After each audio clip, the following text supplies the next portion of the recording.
I think I would like today to bring some definitions into play, some plain language, so that you can at least have something around which to formulate the initial idea of myth. I have assiduously, in the course so far, stayed away from very powerful ideas, not because they can't be delivered, that's no problem, but that the powerful ideas will run away with someone who's not prepared to handle them. It's like giving somebody a 2000cc motorcycle and they've never been on a bicycle. It does no good. But I think we're ready now to have one of our first very powerful ideas. And this idea is in the definition of myth. Very succinct. Myth is the cultural expression of existence. Myth is the cultural expression of existence. Now that is a very packed sentence. In fact, a sentence that compact is called in logic a statement. And it's a statement which holds up. You can develop that statement forever and it'll hold. But when you write, and I will make available the sheet of notes, eventually I'll get to this and give you copies of this. When you write, myth is the cultural expression of existence, there are 4 bracketed words that need to go underneath that statement in order to give it its developmental panache. Under myth, one needs to note the word existence in its phase of experience. Experience. In other words, myth deals with experience, and experience is a developed phase of existence. In order to conceive of it in an easy way, the old mnemonic technique was existence is a thing, and when a thing is in motion, you have an experience of it. This is a hand. It exists. If it pats you on the shoulder or strokes your cheek, you have the experience of that. So that when existence is put into motion, then experience happens. Notice that experience in no way has a foundation without existence. Experience is founded upon existence.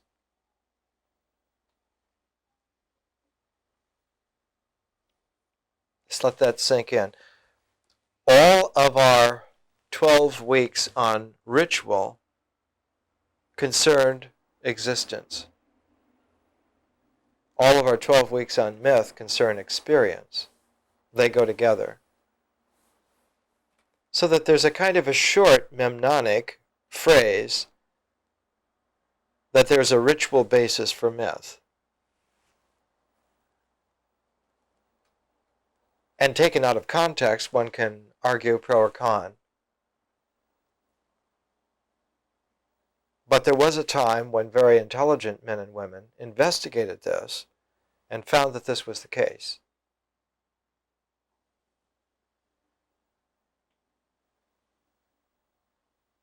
Anthropological investigations, linguistic investigations, philosophical investigations. Really good long-term intelligent studies disproved a 19th century theory that behind variations in myths there was some kind of ur-myth. And if one could get analytically past the variations of the myths, one could come down to the ur-myth. And a quarter of a century ago, when I was teaching this, I used to mockingly make fun of the Ur-myth theory by saying that beneath all Ur-myths was an Ur-Schleim. And if you got down to the Ur-Schleim, you could ooze your way through the course and get an A. It was my way of teasing, in a semi-mockery way, the kind of false intelligence that works in this way. It's a figment of the imagination to think that there is an Ur-myth beneath the variations of myths. One of the really brilliant folklorists, a man named Propp, Vladimir Propp, went into it in great detail and showed that this was indeed the case. Eliade, in his book Myth and Reality, on page 196, mentions the great work of Propp. Propp found, as before him Jane Ellen Harrison found, Sir James George Fraser found, Malinowski found, Gilbert Murray found, a whole generation of genius at the turn of the 20th century found, that there are ritualistic nibs buried in the mythic pattern, and that the myth is an expressive resonance of the ritual. And one of the most profound things that anyone learns if you're tribal, there are very few human beings in urban situations that are tribal, but one thing that you learn when you're tribal, the first thing you learn is that adults, the big people, have secrets. And they will only pass those secrets to you at a time of initiation. No one will tell you what the sacred stories are surrounding the ritual actions that make life possible until you are old enough to be initiated into participating in doing those rituals.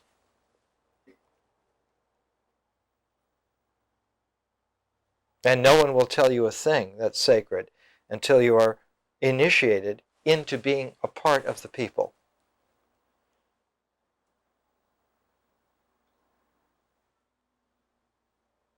Very few anthropologists, no psychologists to speak of, were ever initiated into tribes. When Jung visited the United States and went down to the American Southwest, went to Santa Fe, New Mexico, went up to Taos, New Mexico, and after a while the Pueblo elders saw that he knew a lot, and so they initiated him. They brought him into the tribe. And Jung was very grateful for that. But Jung, as a European, as an old world man, was like an ex officio member of the tribe. He was a Pueblo by courtesy both ways. But when Jung went to Kenya,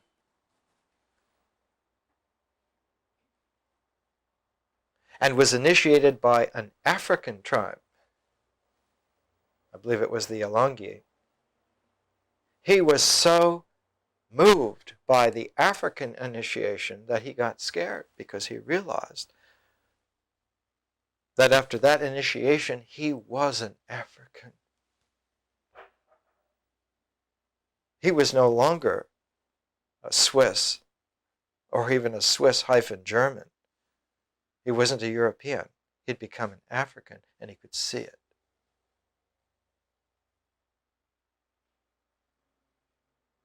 There have been only 3 really powerful white Africans in our time: Carl Jung, Louis Leakey, and Lawrence van der Poos.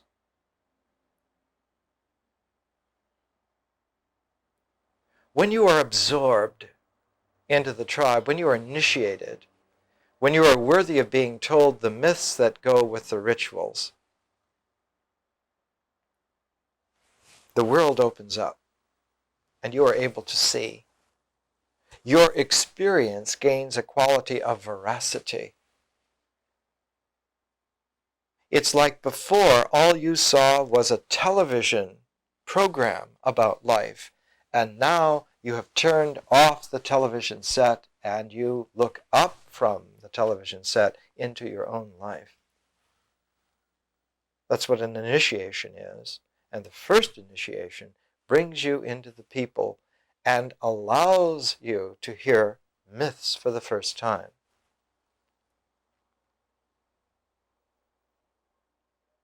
And the myths are always delivered with them being founded upon some kind of an object.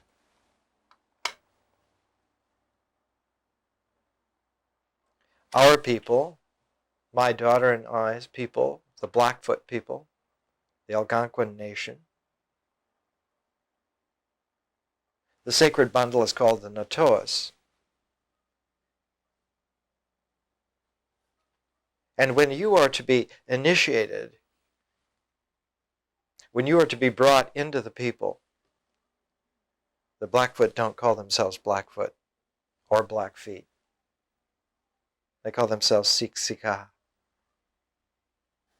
It means the people who have gone far enough in life on their own that their moccasins are black, that they've walked enough to have seen enough to be real.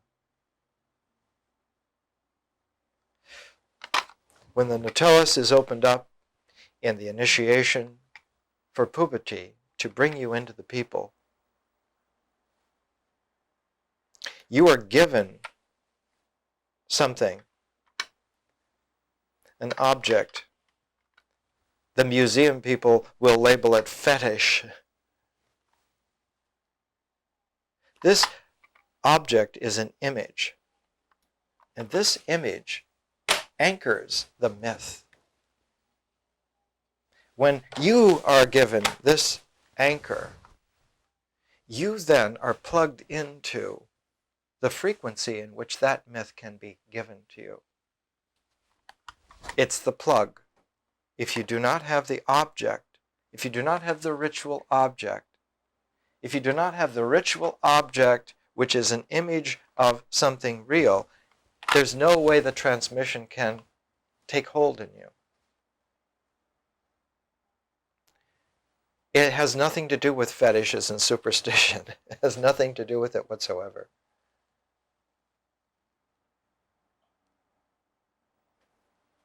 Tribal people look upon objects in museums as imprisoned bits of God.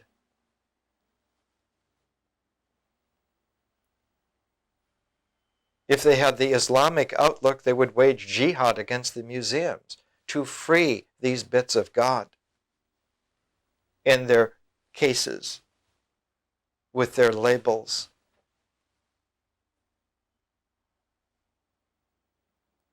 Boxing up other people's reality into segues is a very nasty Roman Empire habit that I, for one, am here to pull the plug on permanently. This ritual object, we had an example. When we looked at ritual, we read Black Elk Speaks. And Black Elk Speaks, what is the ritual object that anchors the mythology? The calumet, the sacred pipe. If you are not given the calumet to smoke, there's no way that you will hear the sacred language. No way that the stories will gel and be real. No way that experience will then be the cultural expression of existence. So let's come back to our definition. Myth is the cultural expression of existence, and under that phrase are 4 bracketed words. The first one, experience, under myth.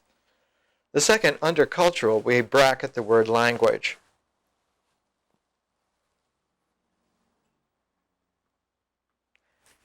Language is culture. Culture itself is the function of language. Language, when it's functioning, is culture. There is no one who could understand the Lithuanian culture without speaking Lithuanian language. There's no one who could understand the Yoruba tribe unless they spoke Yoruba. You have no idea what Lao Tzu said if you don't speak Chinese. What's unfortunate is that Lao Tzu's Chinese is archaic Chinese and almost no one speaks it. There are no people really in China today out of 1,200 million people who speak Lao Tzu's Chinese. It takes a long time to learn that.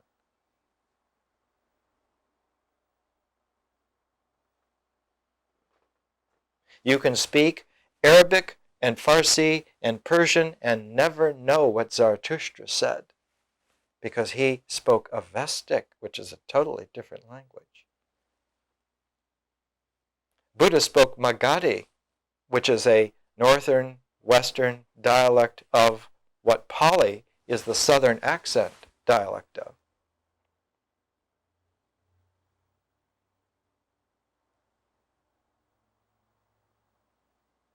When the monks recite the sutras in Pali, to my ears it sounds like people from the south. Southern accent. And it's rare to find anyone who speaks the Buddha's Magadhi, crystal, pristine, pure. And when you do, the cadence of some of the sutras takes on the aroma of music. Jesus spoke a very high, elegant Greek. And when he wanted to modulate Aramaic into it, he would modulate it in a way that in order to hear the Aramaic, the ear of the hearer had to involute itself and hear in a very high classical way what was being talked, what was being said. One of his favorite phrases was, "Those who have ears to hear, let them hear."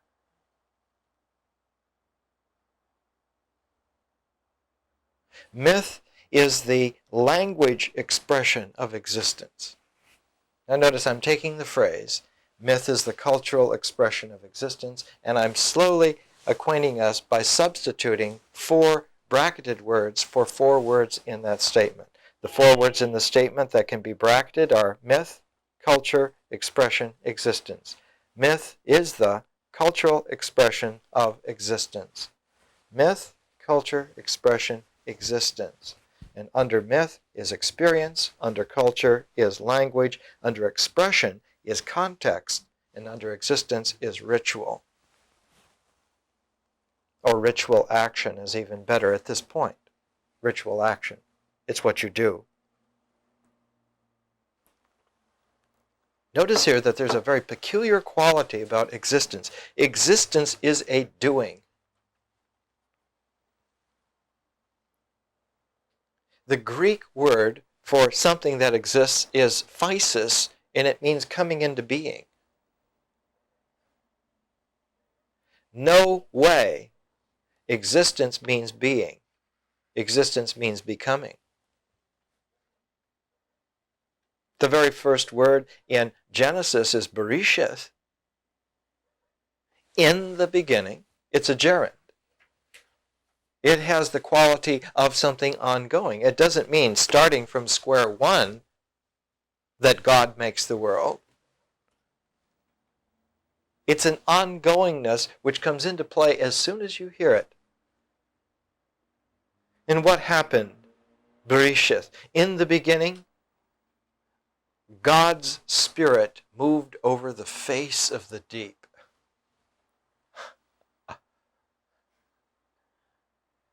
It means he could recognize the face, the personality of the deep.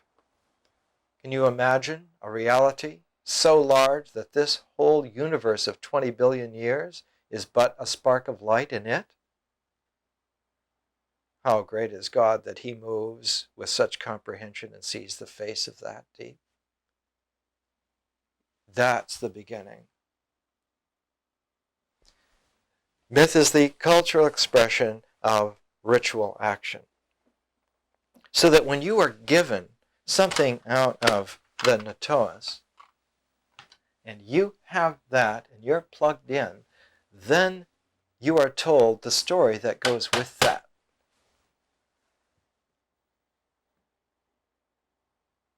And when you have enough stories that go with that, when you are able to begin to weave the various stories, one heard in the spring a couple of years ago, one heard in the autumn harvest last year, one heard now in some kind of initiation, after a while among the people, when you're joining the people, you weave yourself into the fabric of the tribe.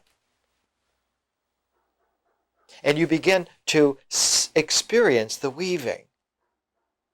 That this thread, and this cord begin to weave together, and you begin to get the sense that there is a fabric to this life, which is the culture of the tribe.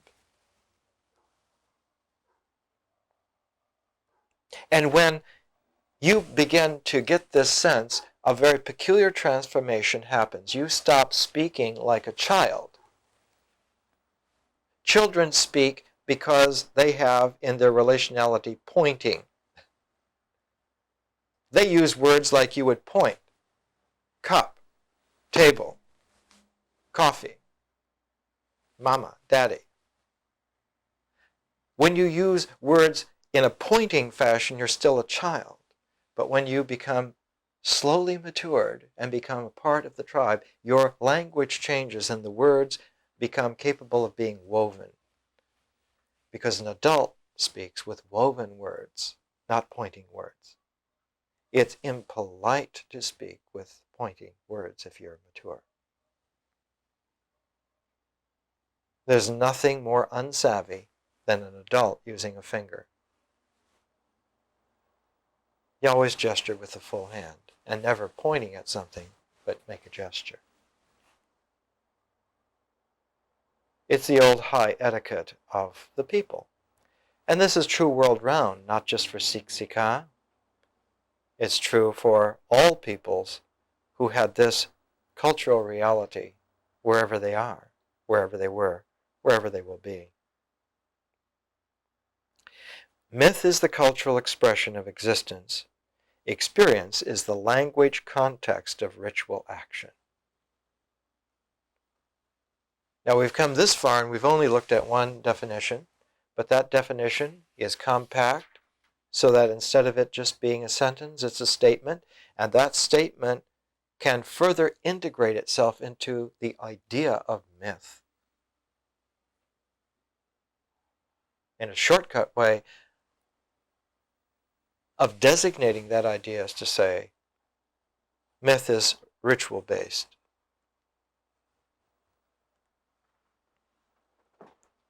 Now we need to have a slight emendation for another word which is close to myth, and that is saga. And I'll just give it to you so you have it. That saga is the cultural mythology of the founding hero of the royal court whose life path is mythically related. So a saga is the mythic relation of the life path of a hero who is the founding member of the royal court within that tribe, within that culture.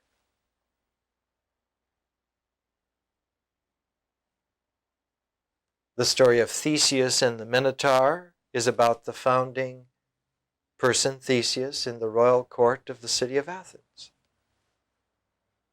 The culture of the Attic Greeks.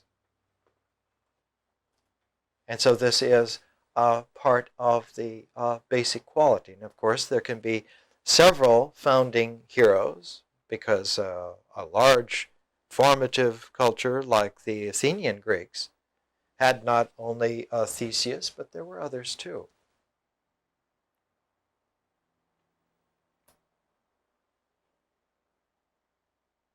And in time, when new phases come, when a new development of the royal court occurs. For the Athenian Greeks, the time of Pericles was another major episode in the development of their culture. Their culture moved from a culture to a civilization. It transcended the original culture that was founded by Theseus. Theseus lived about 1600 BC. He lived 1100 years before Pericles. And so, in making the transition from a culture to a civilization, the ritual object changes. It becomes a symbol instead of an image.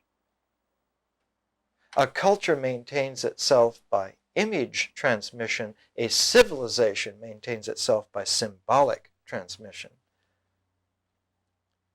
What was the symbolic object that Pericles used to transmit Athenian civilization? The Parthenon.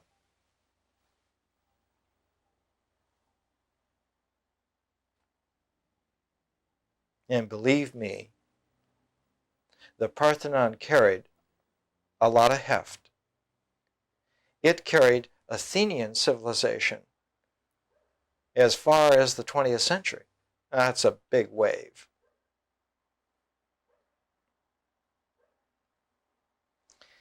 A mythology is the complete cycle of related myths. When you have woven all the myths together, that's a mythology.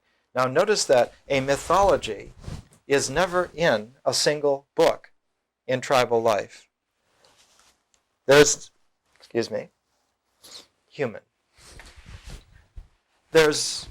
no way that the tribe would desecrate their myths by writing them down. They must be delivered orally. You do not write myths down in a tribal situation.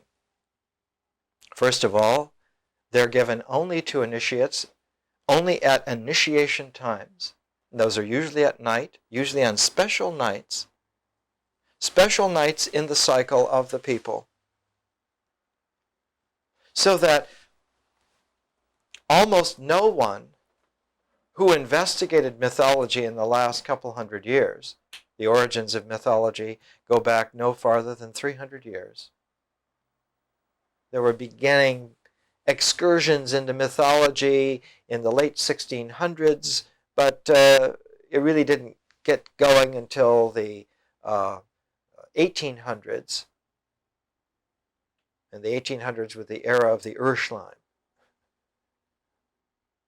Underneath all these myths must be myths, and under that is the Urschleim. And of course, the Urschleim became the unconscious. When they stopped talking 19th century German, they started talking 20th century German, and instead of Urschleim, they said unconscious. But there's a German word for it. We don't have to go into it. It means unconscious. There's nothing more perversely fictive in the late 20th century than the idea that there is an unconscious. It is a massive cop-out of responsibility. Because what happens is real. Where are you going to hide it? Do you think that man's mind is so God-awful mighty that secrets can be hidden in it? Some depths? The mind is as transparent as space. You couldn't hide a thing in it. Its whole nature is not to hide, but to disclose. It's a space of seeing. Where are you going to hide it? There is some compartment in the mind? What kind of a non-tribal savage are you to think that you have some secret compartment in your mind where you could hide secrets not only from yourself and others, but from God?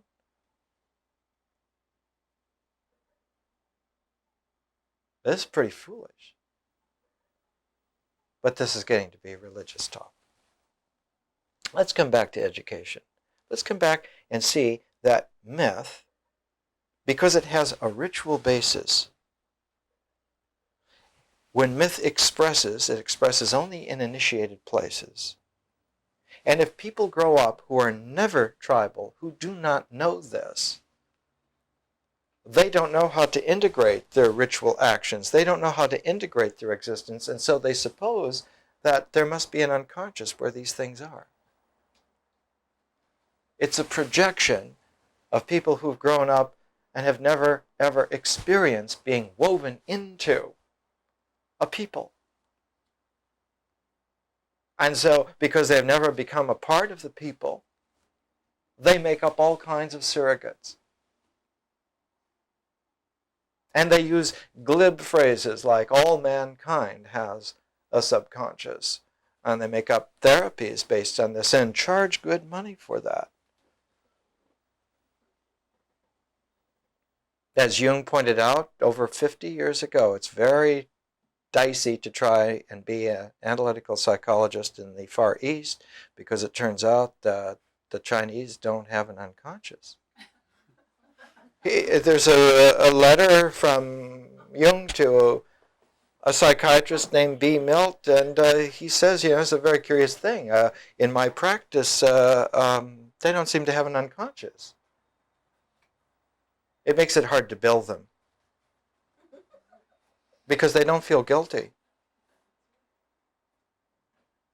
They have sex and they complain not about the guilt, but about the fact that she stole the money. And it turns out to be very practical. He wanted the money to gamble with. She didn't want that, and so she took the money. The therapy doesn't last very long.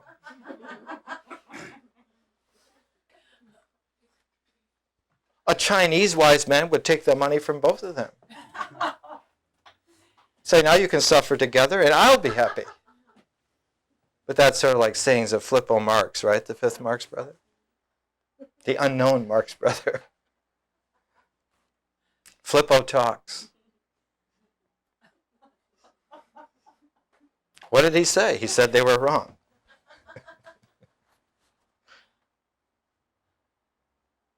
The mythic horizon works by images. Imagine images like little roller circles. And the only way that myth moves is that it slides along these rolling images. If your images don't roll, you ain't got no story. First lesson in writing. You have to have images to allow the story to roll. You can do later fancy stuff. A mythology, a language does not roll without images. And so a rich, clear, varied image base is necessary for a language to work well enough to carry a human population into maturity.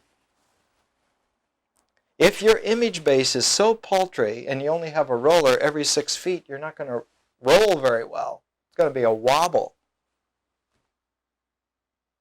The image base of most people on the street today is so paltry, so fragile, that actual experience of life on basic level, having to hunt your food, would do them in. Having to live off the land for even 2 or 3 days in a wilderness would defeat them. They're crippled. It's a difficult thing to imagine, but the mythic horizon works by images moving, and when images move, we call that the imagination. Now you can be somewhat reductive and say, well, the place where images move is the imagination, but there's no place which has a sign that says you're entering imagination. Check your images here. They don't issue you passes for the land of imagination. It would be a projection just like the unconscious to say that there is a place which is the imagination. When images happen in their movement, packed enough so that they're close enough that gestalts can form, then that's imagination.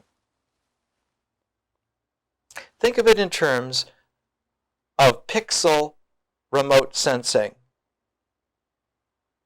If you have a screen and you have just a couple of pixels, you don't get a picture. You have to have enough pixels packed in there close enough that the wave motion of the energy through the pixels delivers the gestalt of an image. And that's just the way that antiquity resolved this, that there were little atomic particles and that the movement of the wave of an energy created an image, and that's how we see.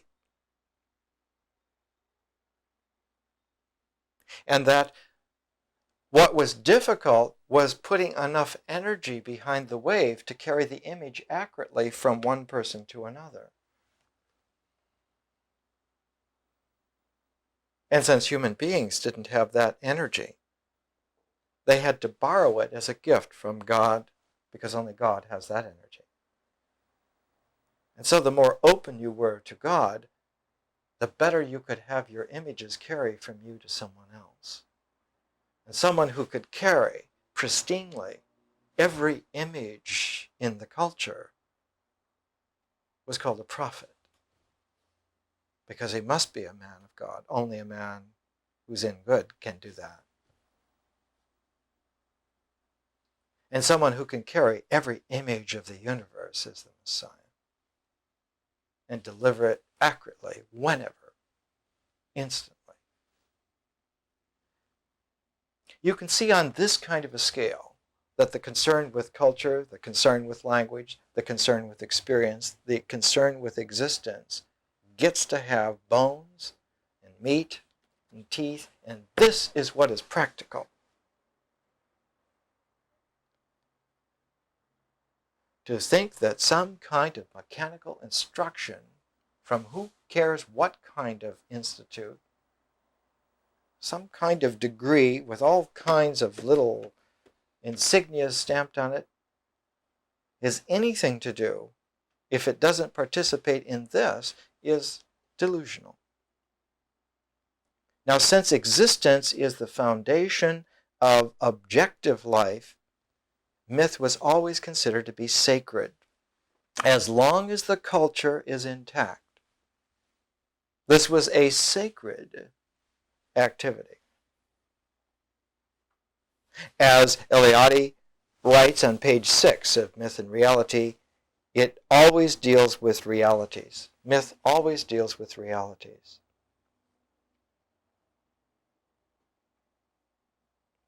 So that the mythic horizon is higher than nature.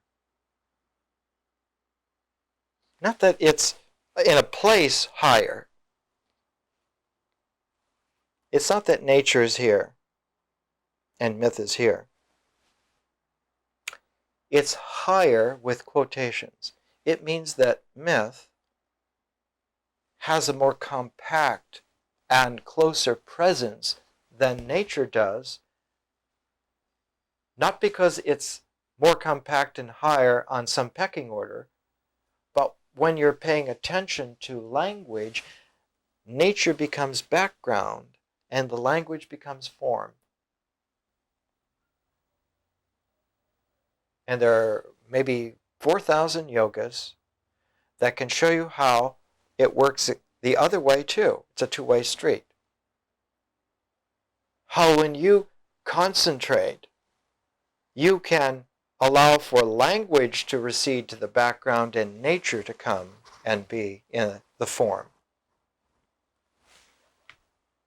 You can be in a sunlight so intense that a boulder, a Sierra Nevada boulder, can loom out from you and you don't hear the word boulder at all in your mind. You experience boulder in your life. And of course, you can relax from that. And you can think about the feldspar in this boulder is somewhere around 300 million years old, and that it came from a time when the Sierra Nevada mountains were islands in an ocean, and California was mainly an archipelago. And that's why there aren't too many dinosaur bones in California. But in places like Alberta or Wyoming that were above land, there are all kinds of dinosaur bones. But not too many dinosaur bones around here, except occasionally bird dinosaur bones on the tops of some of these islands, which are now mountaintops in the Sierra Nevada. And you can think these kinds of thoughts, and language then is there, and the boulders in the background. So that nature and language have a complementary relationship in the experience of human beings. And part of the health of a person, part of the responsibility of an elder of the tribe is to make sure that all the people in the tribe are able to have this reversible osmosis with nature.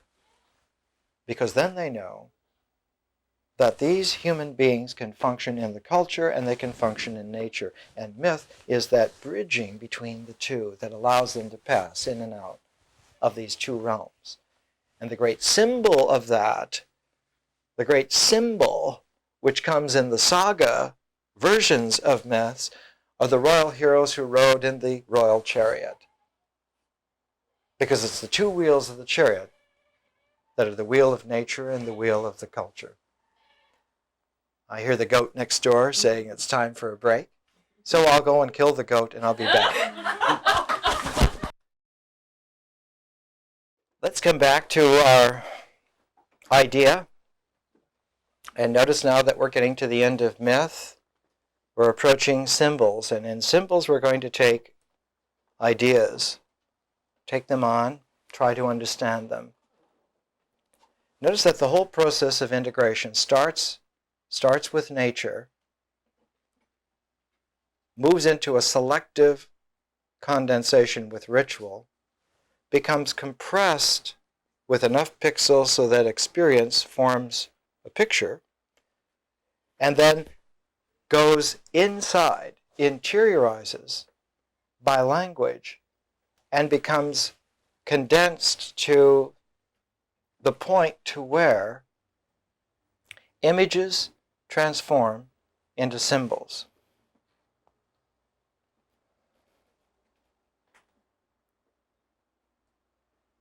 It's like in nature there's space.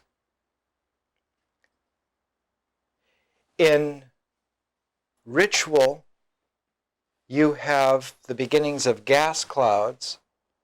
In myth, you have the formation of stars and planets. And in symbols, you have life developing on some of those planets. So that the whole universal ecology, the way things work, is through this four-phase quality of process. And that four-phase quality of process, when you look at its movement, at its completion, it's about integration. It's about coming together. The major pivot is not quite in the center. It's a little off-center. It's somewhere in myth. And the major pivot is the ability to be able to use woven word language. Or, as Homer used to say, winged words. To use language in such a way that the language begins to say more than it can point to. That the words take on extra resonance, extra meaning. Meaning is the excess of language beyond the simple pointingness of words. As long as one is a child and just uses words to substitute for things, and it isn't so much that words substitute for things, but they become equivalent to things, which gave the whole rise of actually a false idea which permeates Western logic, that of identity. A equals A, which is fallacious.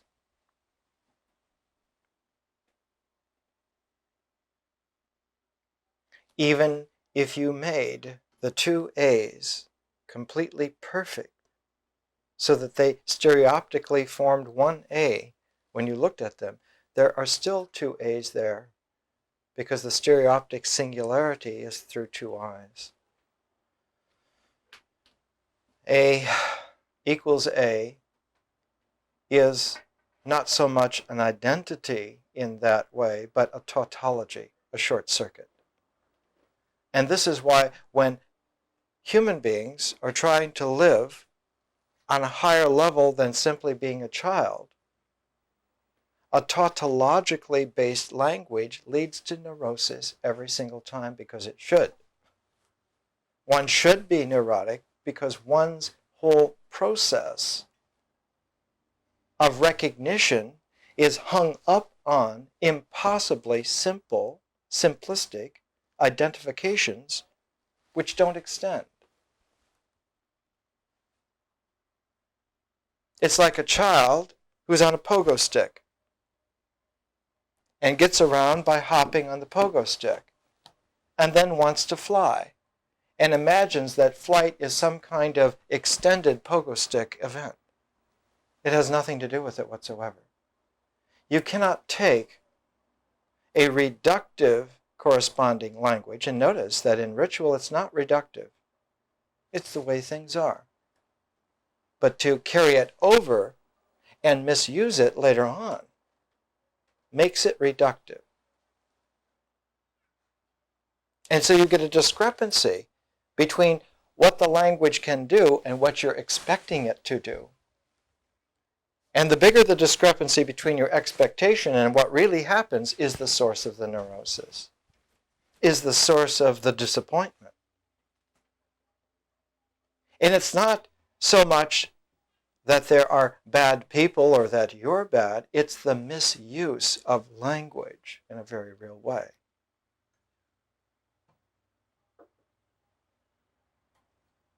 The essence of a culture was to knit the language of your experience together in such a way with others that you fit.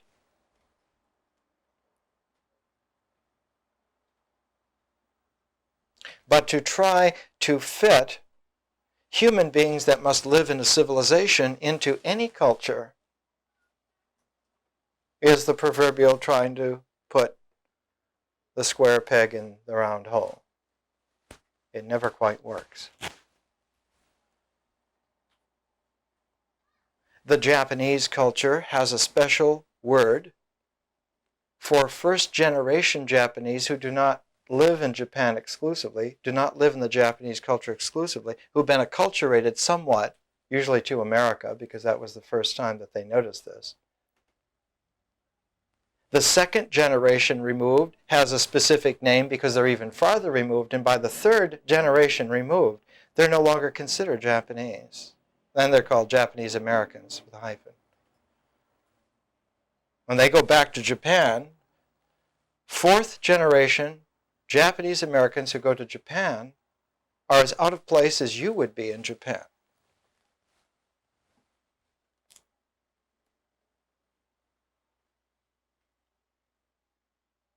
When the Elizabethan English colony makers, the Virginia Company and so forth, came over to the New World, they took a number of American Indians back to England with them. Not a single American Indian stayed in Europe. They all went back. And when they came back, they fled the white colonies and disappeared back and went through vision experiences and were reknit with the people. Not one single American Indian became Europeanized in Elizabethan times.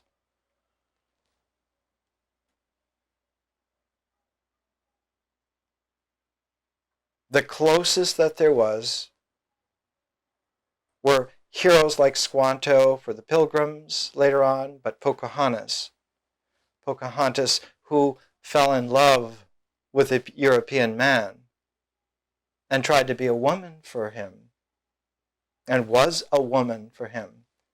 But she was never a European, even though one can see portraits of Pocahontas in Elizabethan costumes. She was always Indian.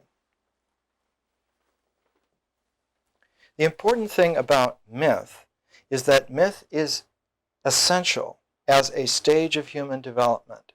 It's absolutely essential, cannot be looked over. But that civilized human beings cannot live there in a single culture. And so there's a bittersweet quality about myth for someone who is mature. It's an indispensable level that it's always there and is important and can never be forgotten, and yet one has to always go beyond. And that the going beyond has to do with an interpersonal facing. Usually it's a paired two-person facing. It's what I call, and I'll lecture on next Thursday night, shared presence. The pristine, primordial idea of it is shared presence. The traditional cultural name for it is marriage. We today can use that as a metaphor because there are many kinds of marriages. But the two distinctive qualities of transcending the mythic level are a going beyond and a pairing, a shared presence pairing, a marriage quality. From the mythic aspect, it looks like a marriage ceremony.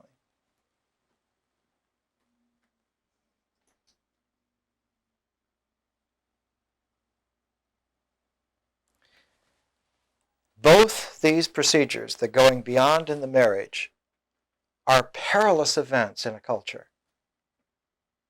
Because a human being who learns to interface with one other human being in a very primordial way runs the risk of going outside the tribe, of finding their experience being confirmed with this other person and not primordially with the tribe. And the form of the relationship with the other person becomes the primary form, and the tribe recedes to background. And tribes do not like this. And so they take special care in marriage initiations to make sure that this is another strand in the mythos and woven in. And so the devastating, pristine actuality of the marriage is blunted by cultural angles so that it is not an individual event, but is a cultural event. But even more perilous is this going beyond. And so the mythic way of weaving in this going beyond is to say that a cultural hero goes beyond and does this for all of us. We don't do this. This is something a Buddha does. This is something a Jesus does. This is something our cultural hero does. But we don't have to do it. He did it, and we weave the myth of that into our culture. And so these two perilous qualities are somewhat circumvented. One cannot fault the culture for this. It has to do this to survive. But all of the higher levels of civilization and individuality are forbidden to us then by permanently agreeing to that limitation. And so it is bittersweet.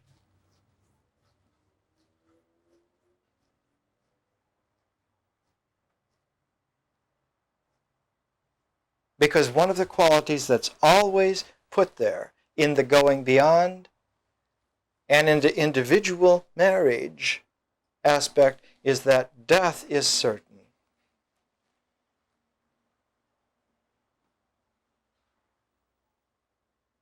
If you marry culturally, life will go on.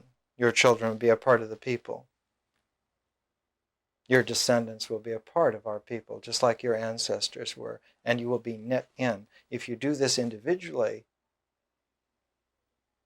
your experience will end with your death and your existence will be snuffed out. And it's even more perilous for the beyond theme, because your existence will not be snuffed out at your death, but will be snuffed out at the moment that you attain realization, because individual realization is a death in life from a cultural standpoint.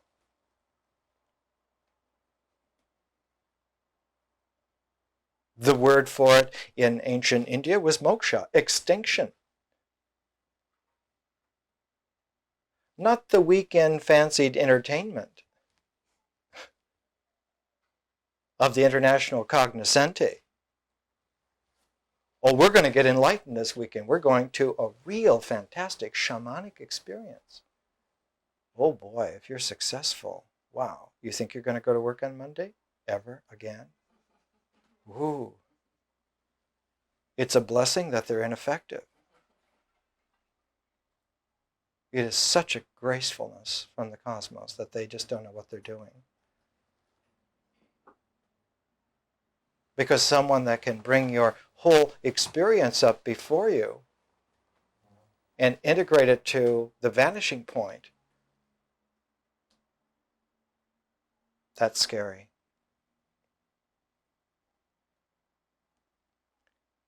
So that myth is a very comfortable security cycle, which is essential to life.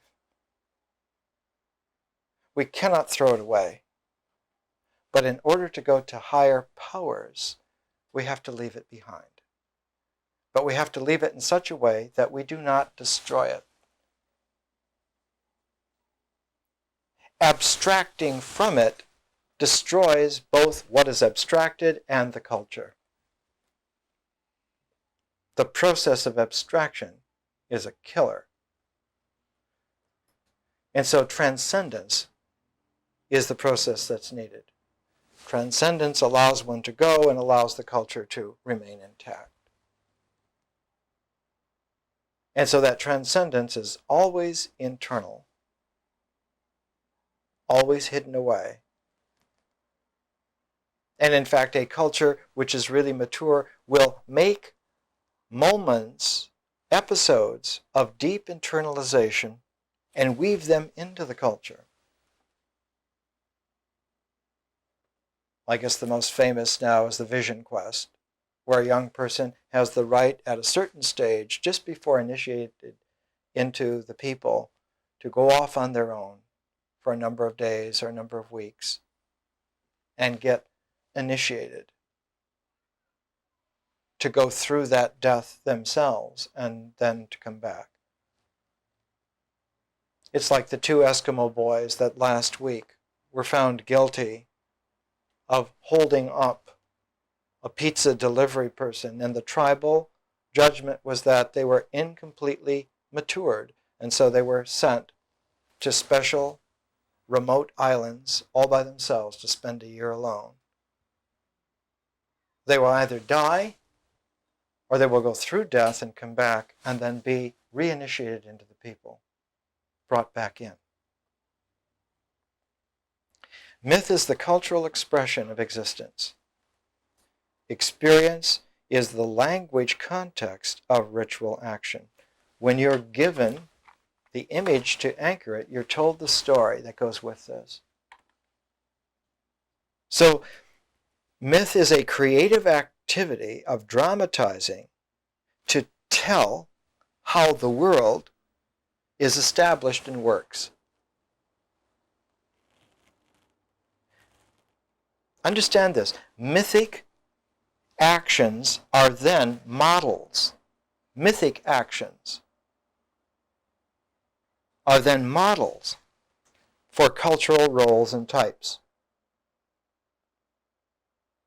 As Eliade, quoting the Satapatha Brahmana, a big 5-volume work from Hindu ritual, a long time back, 3,000 years, we must do what the gods did in the beginning.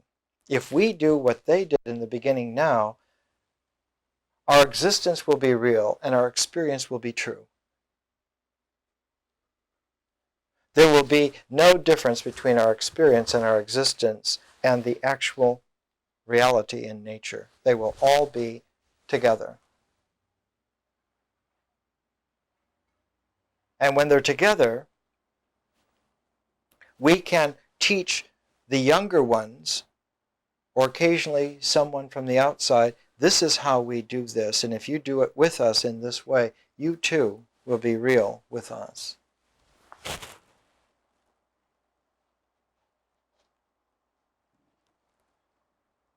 This conformity in culture makes holiness. Tradition, observed accurately, is what holiness is then. Eliade writes, the foremost function of myth is to reveal the exemplary models for all human rights and all significant human activities, diet or marriage, work or education, art or wisdom. It's on page 8 in your book. But myths cannot be related without regard to circumstances, not recited before the uninitiated. We don't have in our myth here particular myths because we're not initiating.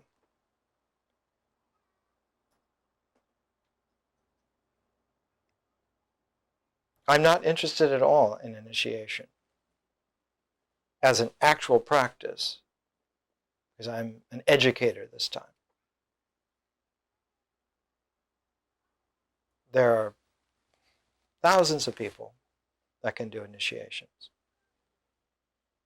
That's not the problem. The problem is that no one is educating. And just having the fantasies that one is educating doesn't get it done. Now, one of the odd qualities that comes out of experience, and it's a structure, is that humor is essential. Humor is essential. It's a necessary facet of experience. So that not only are there myths, but there are trickster tales. There are comic semi-myths. Eliade, bless his departed soul, is incorrect in calling them false stories. He says myths are true stories, and these other things are false stories, trickster tales and comic myths. It's not the case. It's not the case at all.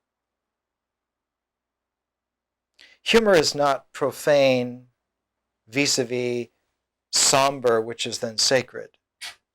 That's not the way it works. I mean, that's the way it works if you're put into some kind of a reductive box like a church, like the Puritans.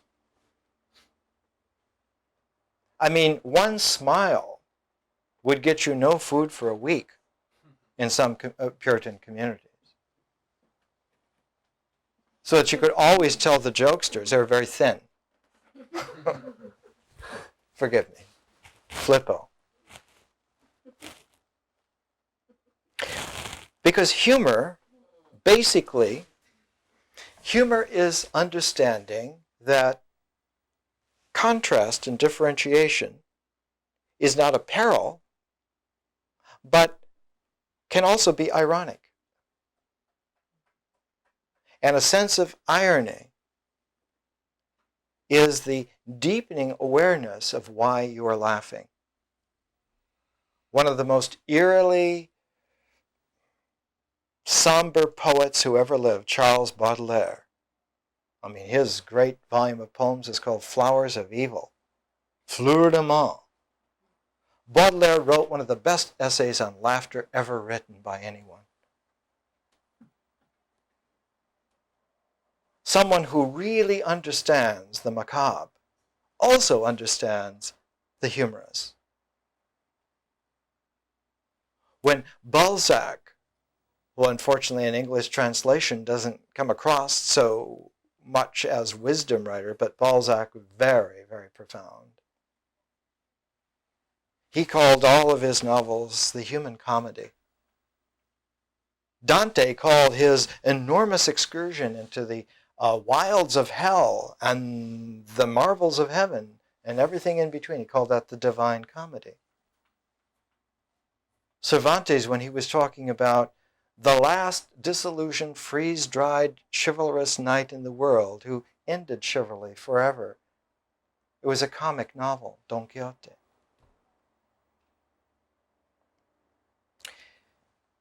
When irony, which is a deepening of just the guttural sense of the ridiculousness, when irony deepens, it comes into a quality known as paradox. When you condense irony, which is itself as a condensation of ridiculous, the ridiculous becomes ironical, becomes paradoxical, and slides into something called the sublime.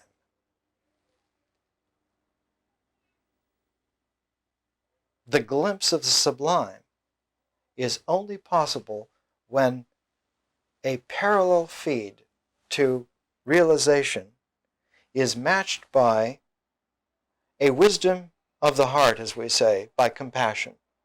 It's only when wisdom is matched by compassion that one has the ignition of enlightenment. Otherwise, there's no ignition. You can be smart forever and never realize it.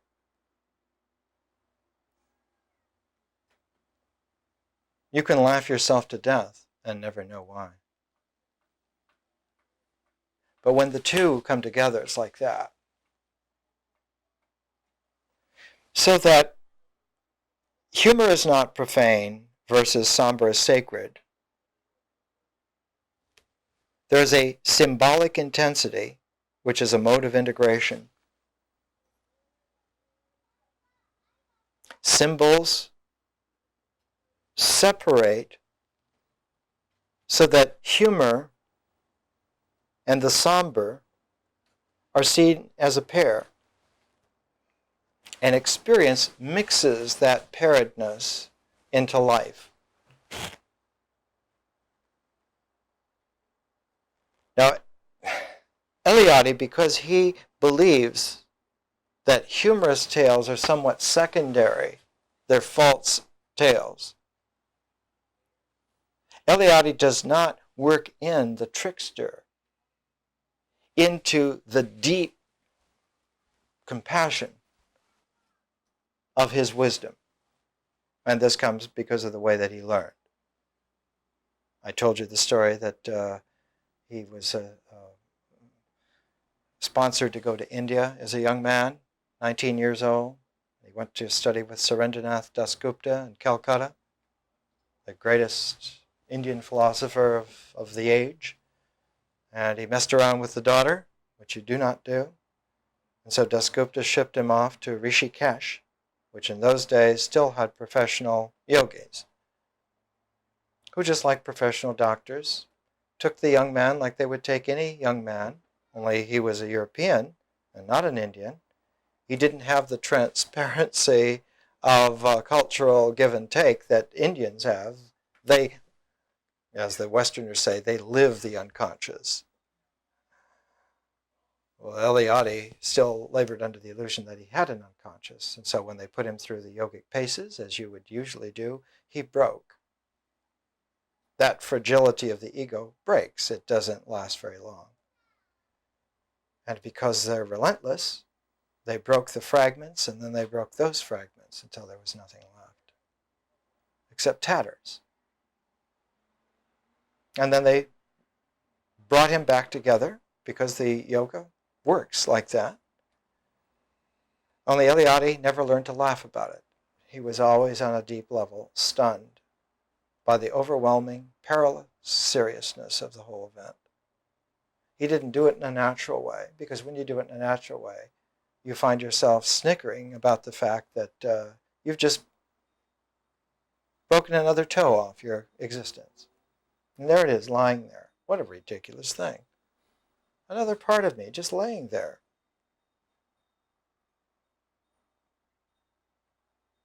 That in your writhing, you're careful not to kick something that you're going to need later on. How funny. So when you mature, when you transcend naturally, which is much better, it's better to go through Emerson and Thoreau than through the Rishikesh yogis. Because they learned it in a ritual form. They learned that the first thing you do with the ego is you break it. And then you break those pieces, and then you break those pieces, and you granulate it until you get it molecular. Then you can rearrange those molecules into a ceramic that'll hold for eternity, and then you cast it. And if you don't know that this is happening, it's pretty brutal. So because Eliade, because of his background, he sees humor as secondary. He sees it as false stories compared to the real stories. And he says that sacred myths are usually told at night, on special nights, sacred times. And he emphasizes that. And what's behind that is that he learned that in the dark night of his soul. It's nicer, and I use it in the Midwest American boyish way, it's nicer to hear those stories around the campfire, and they can be told in the daytime too. It's all right. But if you want the real ancient professional thing, that can be arranged. If you want to really have a magic mountain ride into oblivion, those tickets can be sold. Not for money, but you put your existence out there, 100%. Because of his lack of appreciation for the naturalness of humor, he misunderstands what fables are. He confuses fables with false stories, and he confuses tales with false stories. Fables are morality stories that use animals as protagonists. When William Faulkner wanted to write his magnum opus in 1950, he called it a fable about the end of war forever on Earth. He called it a fable. Fables are nascent, that is to say, they're seeds of fairy tales. Fables are the seeds of what later becomes fairy tales, and fairy tales are magic language, not mythic language. Fairy tales belong to the magic horizon, not to the mythic horizon, because they have symbols operative in them and not images. And tales are nascent literature. They're the beginnings of art. The art of storytelling is different from myth.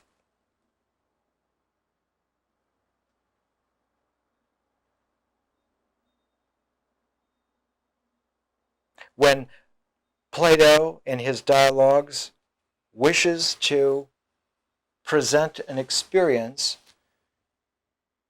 which Greek philosophy could not present because its language was not refined enough to do, he then stops philosophy and he tells a myth.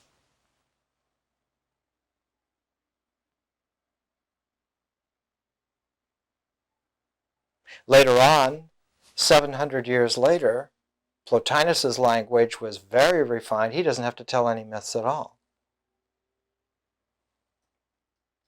When he wants philosophy to stop, he stops it at the moment of realization. If you put Plotinus down, you should be able to understand right then and there. When Plato's dialogues come to that setting down, then he tells you a myth. But Plato's dialogues read as literature,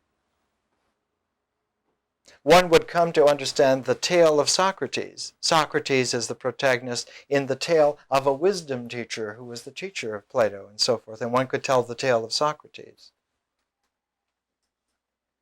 And if one did this right, you could write a beautiful novel about Socrates. And it would be a work of art.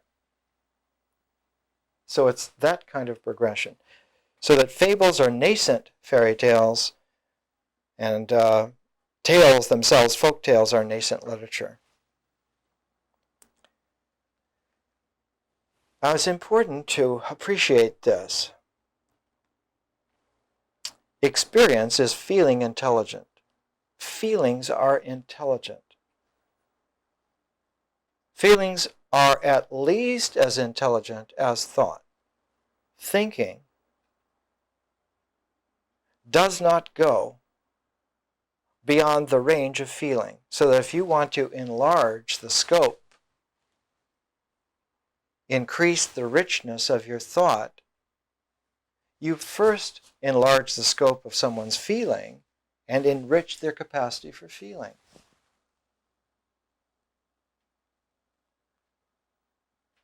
As Suzanne Langer, the great American philosopher, said, thinking seems to be an elaboration of feeling. And if you don't have the feeling, the gift of larger, more rich feeling, your thought is truncated. And because thought doesn't recognize its own limits very well, it tends to project and fantasize and make things up. And as it does, it becomes distant from feeling and eventually considers feeling to be childish. Oh, you're emotional, you're childish.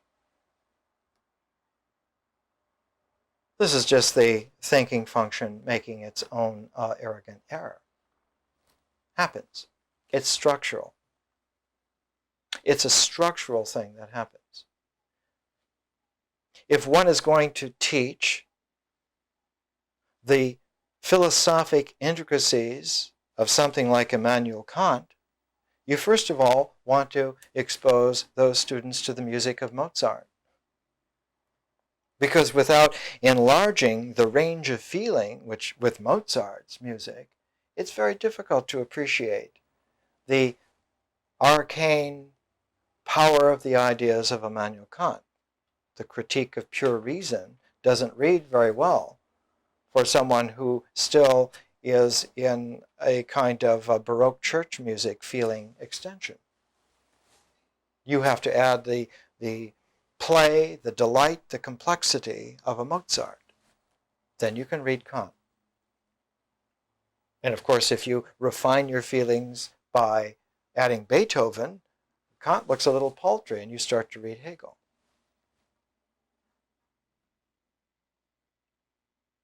And if you enlarge your feelings to include, say, Stravinsky, why, then Einstein and quantum mechanics begin to really be accessible to you.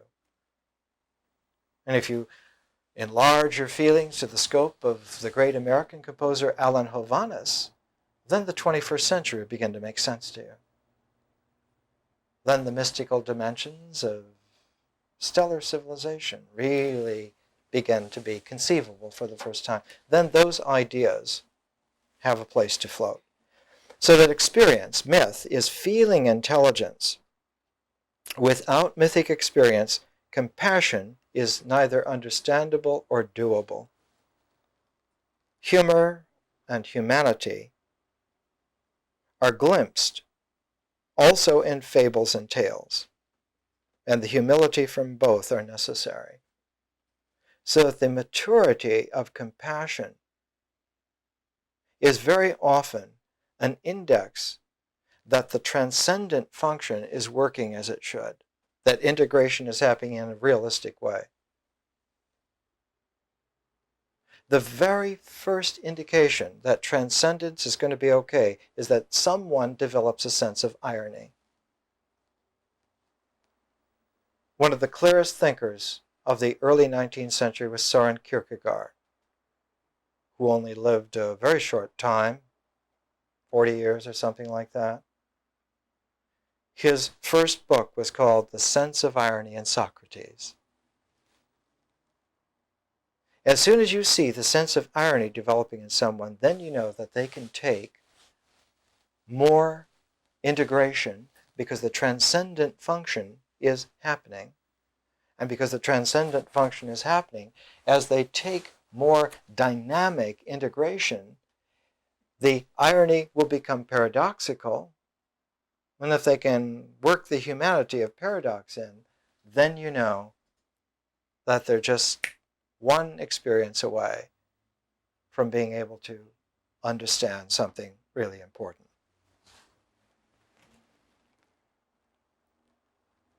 Eliade writes, myths teach how to repeat the creative acts of supernatural beings and hence how to ensure the multiplication of such and such an animal or plant. Because if we know the stories, and those stories are founded in what is anchoring that, the image, and that's hooked up with the ritual action, if we have all of that intact, then we can do it. We can follow the footsteps of our supernatural beings. Now, Eliade uses supernatural beings, again, a function of the Rishikesh demolition program.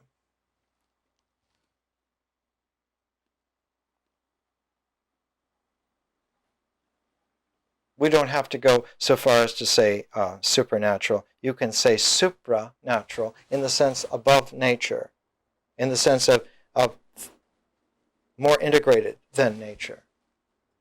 It's supernatural in that kind of a quality.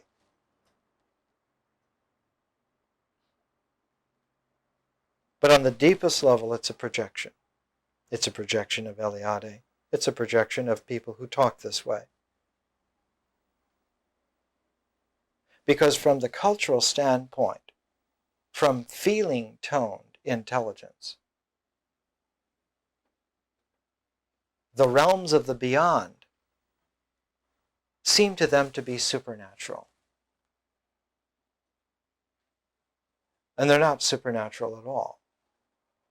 It's just a larger, richer resonance.